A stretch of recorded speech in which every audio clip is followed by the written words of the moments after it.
Oh, this thing is on. Okay, so Pisces and Aries, what's going on, y'all?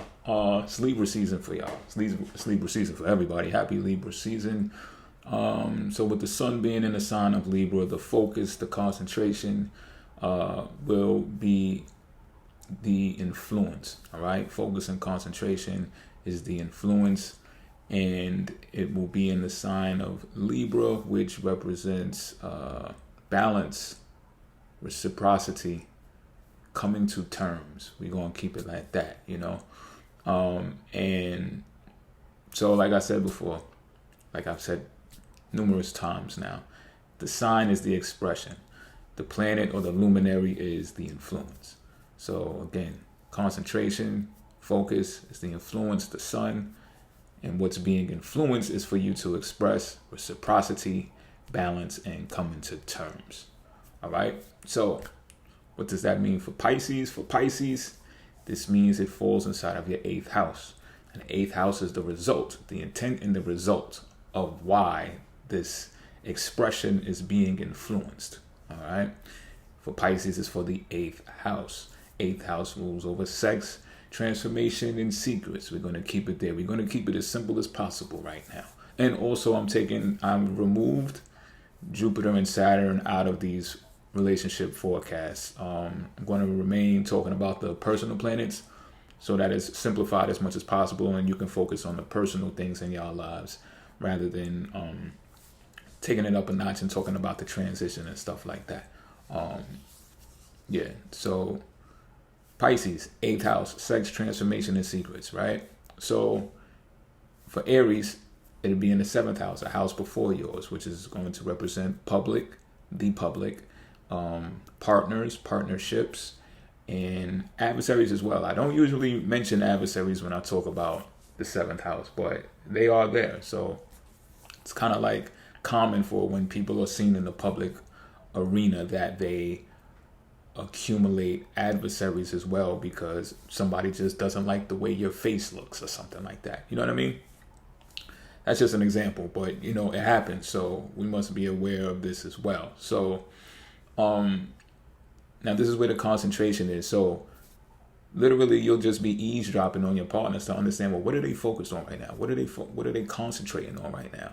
The things that I just mentioned are what is being concentrated on. So the expression is about balance, being reciprocal, coming to terms with each other, coming to agreements with each other, Pisces and Aries, about particular things, right? Now, that's the expression, but you got to remember that because you're different signs, the results of these expressions are not going to be the same. And as humans, a lot of the time we start making up these plans, right? Especially when we're together, we make up these plans like, yo, we're going to do this, that, and the third. Like, it's Libra season. We're going to talk about being together, balance this, reciprocal. You pay for that, I pay for that. You know what I'm saying? And then it's just like, what you don't know is that, you know how they say God is humorous because God has other plans. You know what I'm saying? You think you got a plan, okay. And God starts laughing, right? Because it's like, this is a key. This is a secret to understand why God starts laughing, because for Pisces, it is in the 8th house. So when Aries is thinking, oh yeah, balance, reciprocity, coming to terms based upon them landing a partner, right? Obtaining a partnership, a significant other, right? Even being in a public light with that significant other, arm in arm or something like that. Your Pisces, Aries, is like, for me, this is for behind the scenes stuff. I don't even want to be seen with you. And I don't mean that the way I sounded, the way that sounded was rough. You understand what I'm saying? But it's just like, this is what the overall plan is, because the 8th house result is for Pisces. So Pisces is like, whatever we're doing is going to be some secretive thing if we do it, right? For me, that's how I feel about it as a Pisces people. And even if the Pisces doesn't feel that way, like let's say the Aries leads the conversation and states these things, right? Reciprocity, balance, being together in the public, going somewhere, right? Pisces might go along with it and be like, yeah, that's cool, that's dope, I'm with it. You know what I'm saying? Not knowing that God has other plans, because the result for Pisces is in the 8th house. So where you think you might be going and taking a whole lot of photos and posting them so everybody can see, the camera not going to work that day, or the upload ain't going to work that day, because that's not the intent or the result for the Piscean individual, for the Pisces collective. I hope y'all are understanding me, because this is how astrology works. This is real deep, and this is truly how astrology works. So again, sometimes people can get into arguments and get frustrated because they made a plan to do X, Y, and Z, and it's just like, when that time comes, if you don't know this stuff, when that time comes, this stuff gets to appearing, and you're just like, oh, I couldn't anticipate this, I couldn't foresee this. Really, you could. If you listen to the forecast, that's why we're here though, right? So just keep that in mind, Aries and Pisces. Your outcomes are going to be different when it comes to this balancing, reciprocity, and stuff like that. Pisces is going to be looking at it from a sexual standpoint, like, okay, I'm focusing on the sex. When are we going to have sex? How much is it going to be? How often is it? You know what I mean? Not only that, how is this going to transform my life in some type of way, right? How am I going to interchange in some type of way? You know what I mean? How am I going to be redefined on some phoenix coming out of the fire with this? You know, how Pisces is going to be thinking along the lines of that as well. And also secrets. So it's not like, you know, I know it sounded harsh when I first said it, but it just is what it is. It's just like, yo, we got to keep this secret, or this should just be between you and I, or whatever the case may be. You understand what I'm saying? And you see where there's conflict there, because the 7th house suggests otherwise. The 7th house suggests being public, being seen in public. You understand what I'm saying? But don't fret. And this is why I'm saying don't fret, because focus and concentration means just that. Focus and concentration. The sun isn't Mars, right? The influence is the sun to focus and concentrate on these things that I just described, all right? It doesn't mean that you have to take action, or that you have to be lazy about it, or whatever the case may be. It just means to focus and concentrate on this for the purpose of Pisces, your 8th house, and Aries for your 7th house. Capiche? Cool. We got past the rough part. I think that's the rough part anyway. So let's get to the planet Mercury. Now, the planet Mercury is influencing through talking, learning, processing information. And it's in the sign of Virgo, which means to assess. And it goes to Libra on the 11th of October. All right?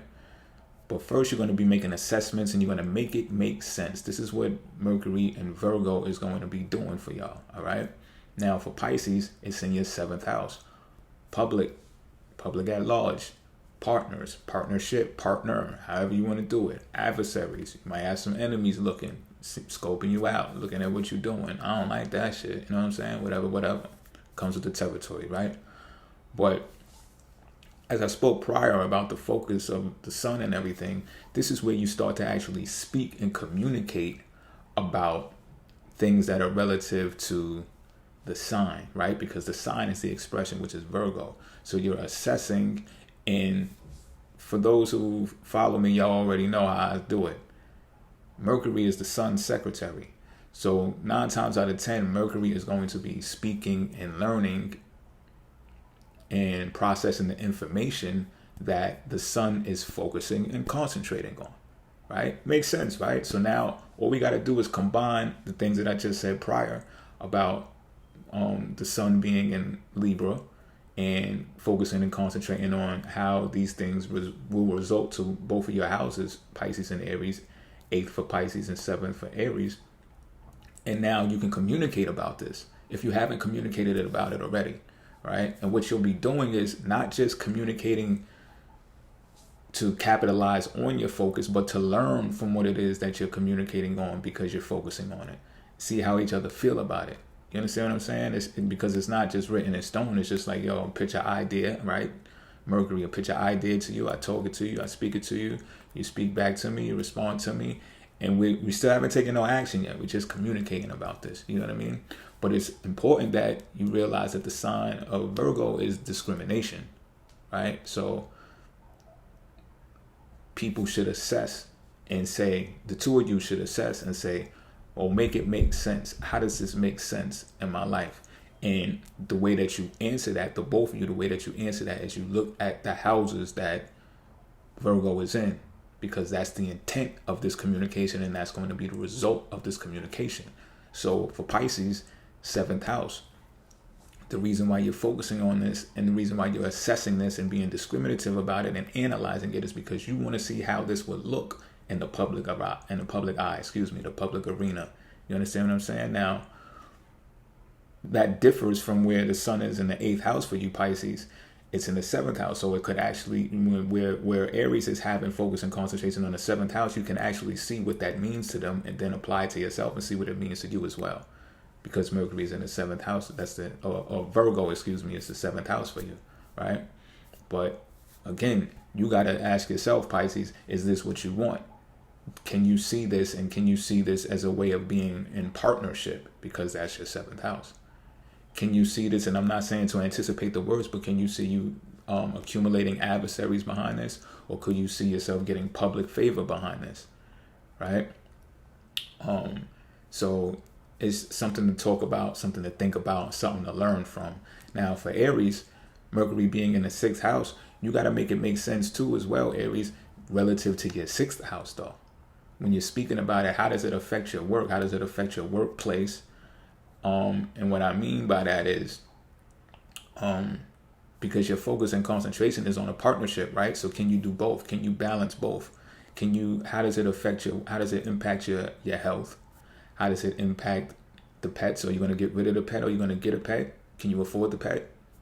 Will work help you afford the pet? Or will work say you got to get rid of the pet? You understand what I'm saying? These are the things that you got to communicate about.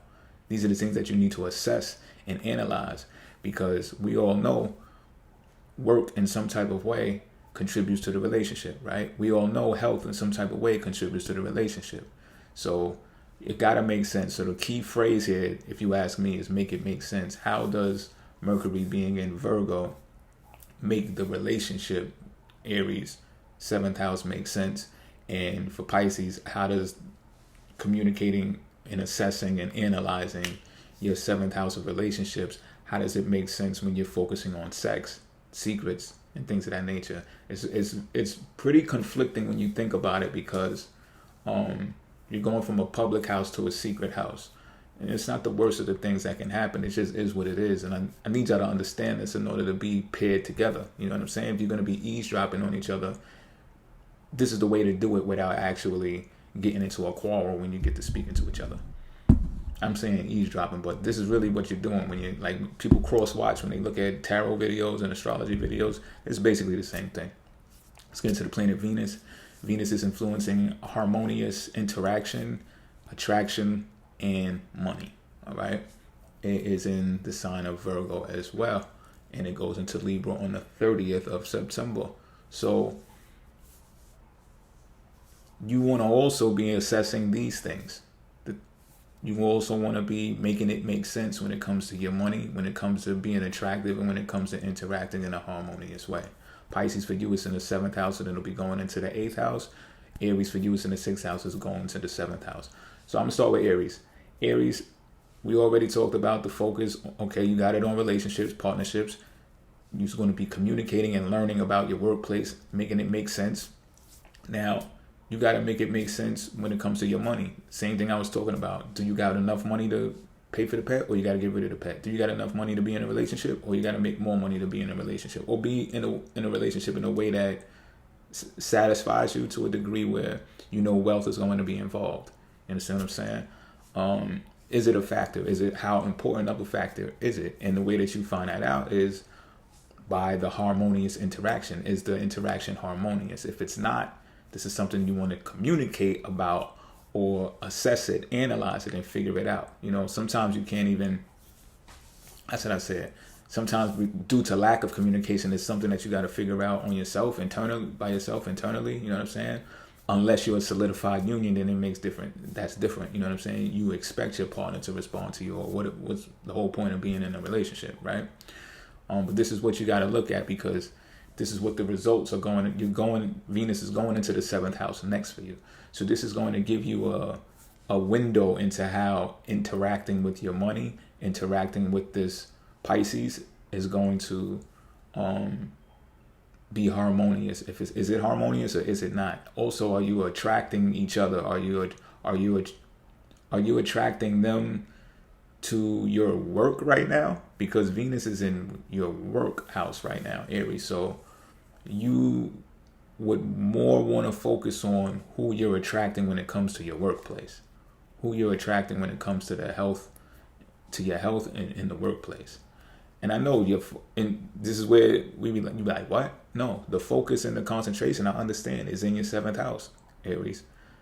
So you might be at work daydreaming about this Pisces, and it's just like, yeah, I want to do this and the third, because that's what you're focusing, you're concentrated on. But when it comes to Venus, the actual plan of interaction, it's not in the house of your seventh house, not yet anyway. It's in the house of your sixth house. You understand what I'm saying? So you should be kicking it with your coworkers and interacting with them and mingling with them and finding out if you can get better situations when it comes to money, or even assessing and finding out, because it's Virgo, right? Assessing and analyzing, is this a good fit for you to even climb up and obtain more money in this workplace? These are the things that you should be focusing on when it comes to Venus.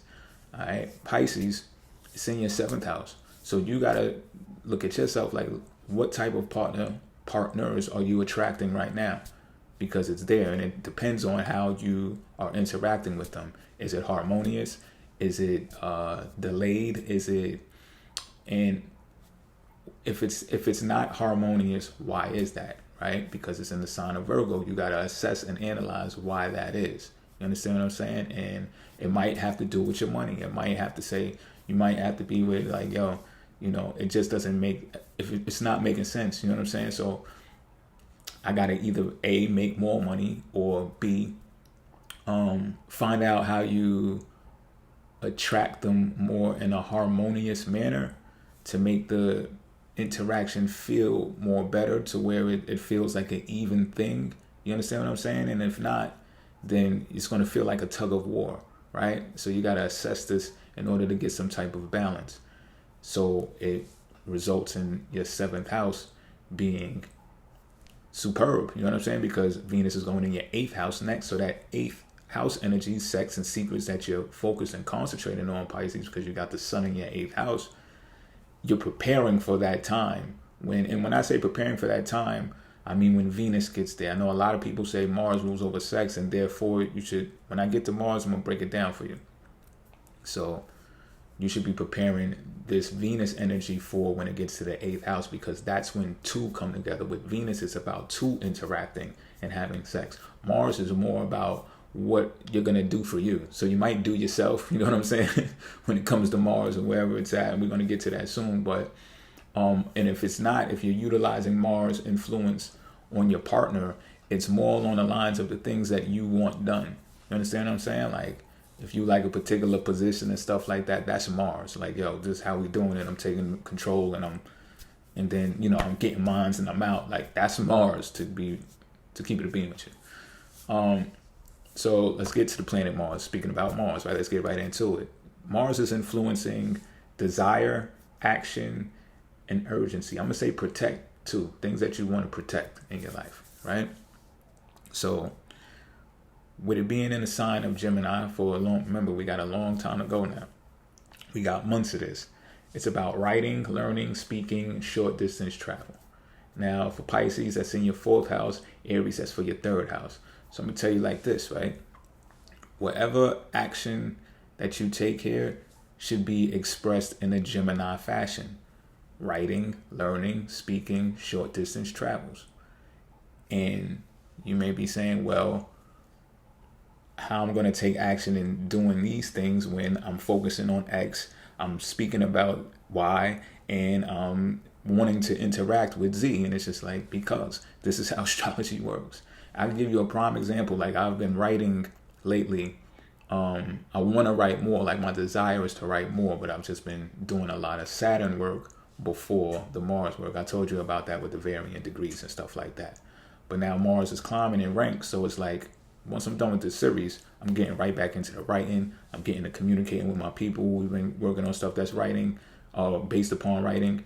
And not for nothing, Mercury still is retrograde. So I've been internalizing and delaying a lot of communication because of that. You know what I mean? I'm really thinking this thing through before I get to speaking about what's going to happen. You know what I'm saying? But what I'm telling you, this, and this may sound far-fetched, but if you begin writing and speaking and learning and taking short distance trips, this will impact Pisces, your fourth house, which is about legacy and a home. So if you haven't been looking at a home, or if you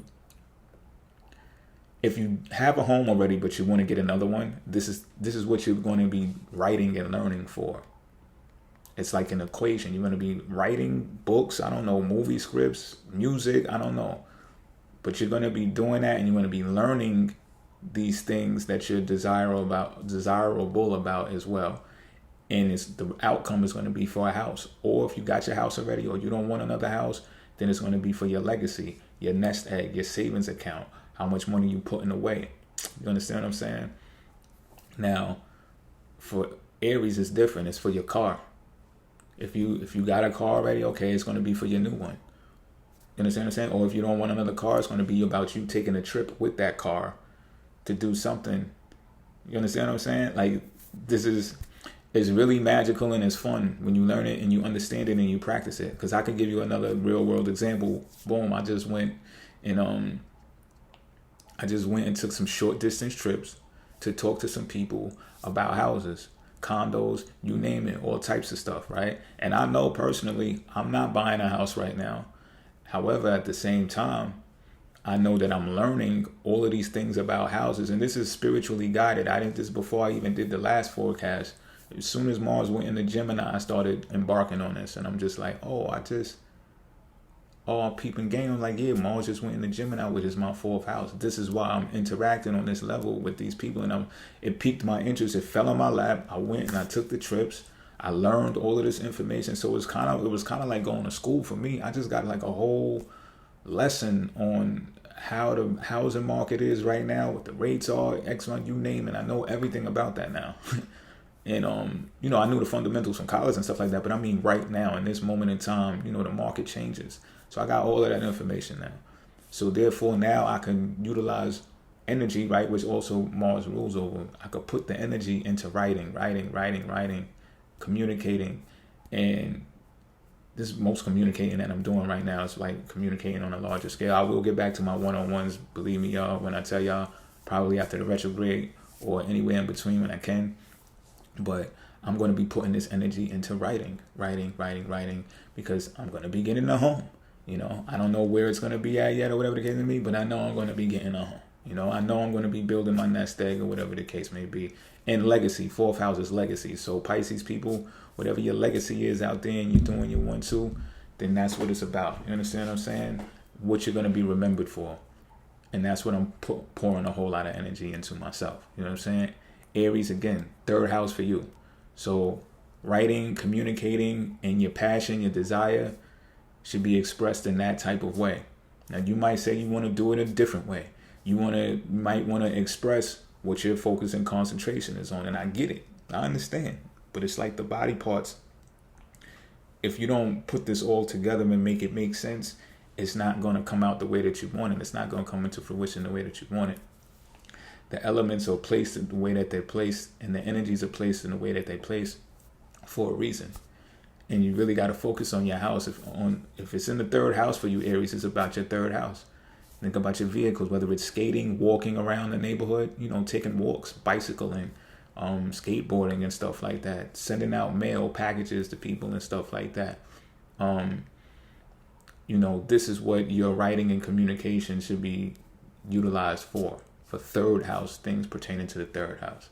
So I don't know if I got any, because I can make these videos much more shorter, you know what I mean? I don't know if I got videos explaining the houses or whatever the case may be, but if I don't, maybe I should make a series on that, because I can make these videos shorter by just saying, look, Pisces this house, Aries that house, go, but that's what I got for y'all. I hope this helps. Pisces and Aries, thug it out, work it out, do what y'all gotta do, you know what I'm saying? But at least y'all know about each other. It's like reading each other's minds without even having to communicate, But, a lot of communication in the air. During Libra season, it's an air sign, it's an air season. Mars and Gemini, all season. You know what I'm saying? So make it work the way that y'all gotta make it work. I'm out.